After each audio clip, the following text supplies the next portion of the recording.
Dominos. Et téléchargez dès maintenant notre nouvelle app. Bon, j'ai téléchargé leur app, mais franchement, ça ressemble à rien. Regardez, on dirait une application qui aurait été développée dans les années 2000. Ah, c'est vrai ça. Donc, ce que nous allons faire dans cette vidéo, on va refaire cette application-là, mais en utilisant un outil qui s'appelle Flutterflow. Flutterflow, c'est un outil de low-code qui permet de créer une application à la fois pour iOS et pour mobile. Allez, c'est parti.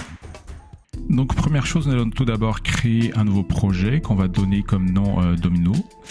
On va créer un nouveau projet à partir de 0 et on va skipper toutes les étapes inutiles et on va créer des thèmes. Les thèmes, ça sert à customiser le look and feel de notre application.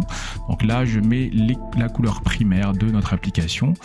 Ensuite, en mode accéléré, je vais mettre les différentes couleurs secondaires qui correspondent au look and feel du design des sites de Domino's. Une fois que c'est fait, on va maintenant créer notre première page. Donc c'est la page d'accueil de notre application. Donc on peut partir des templates qui sont fournis par défaut par Flutterflow. Donc on va choisir ce thème là et on va pour cela utiliser le thème qui nous est proposé par défaut et on va l'appeler Sign In Page. Donc une fois qu'on a créé notre page, donc ça sera vraiment cet aspect là, on va modifier le titre pour mettre Domino's pas pizza.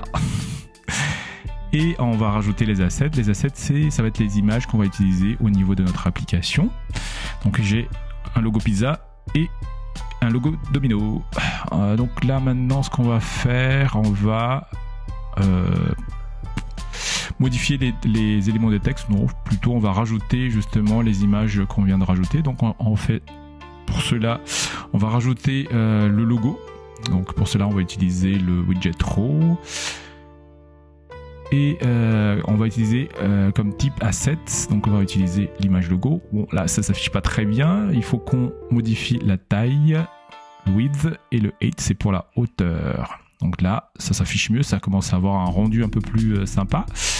Ensuite, on va rajouter l'autre image qui va correspondre au logo. Non pas le logo mais l'image de la pizza, donc on va le rajouter juste en dessous du logo plus le titre. Donc ça c'est une image par défaut que va fournir Flutterflow, mais nous on va utiliser l'asset pareil et on va sélectionner pour cela l'image de la pizza. Bon pareil, il va falloir réduire la taille, on va mettre 40 comme taille et puis 40 comme hauteur aussi, ce qui m'a l'air un peu plus sympa. Mais ouais, c'est trop petit, ouais 500, ouais 100 c'est sympa, ouais. Allez, 100 en hauteur aussi. Et ce qu'on va faire pour rendre l'application un peu plus cool, on va supprimer peut-être le padding du bas. Ouais, en supprimant la padding du bas. Et on va rajouter une animation au niveau de la pizza. Et on va le faire tourner, ce qui va être plus sympa. Et on va le faire une prévisualisation. Ouais, donc au lancement de la page, il y aura cette petite animation là qui va se déclencher. Ensuite, modifions les différents textes au niveau de la page. Bon, là c'est anglais par défaut, mais comme notre application est à destination de français, donc on va modifier les textes. Rejoignez-nous, super. Ensuite, plus d'1 million d'inscrits. Ouais, pas mal. Et bon, il y a un truc qui me dérange un peu, c'est que ça prend un peu toute la longueur, tout ce conteneur là. Donc ce qu'on va faire, on va plutôt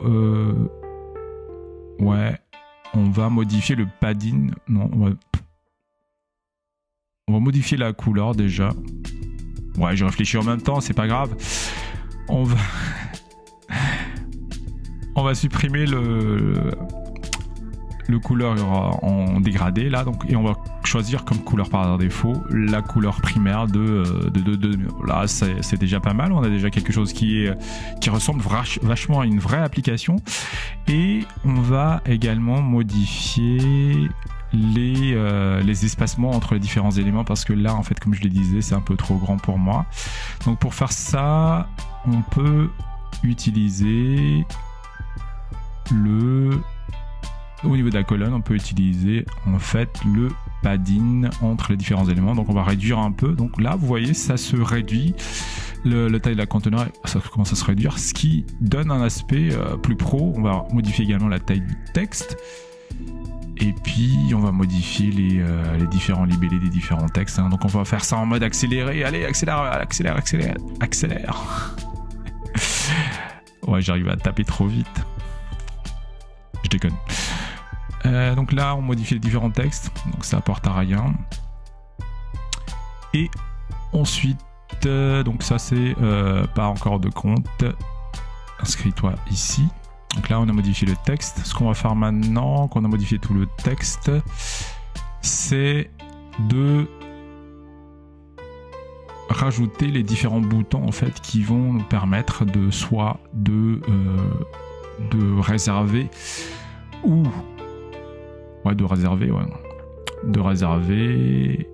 de commander pour une livraison à domicile ou de commander pour une récupération en magasin. Donc là, on est en train de construire le bouton qui va nous permettre de récupérer pour une livraison.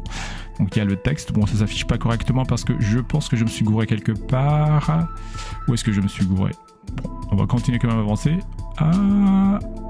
Allez, on va rajouter notre... Ouais, c'est le conteneur là qui est un peu foireux. Donc on va le supprimer.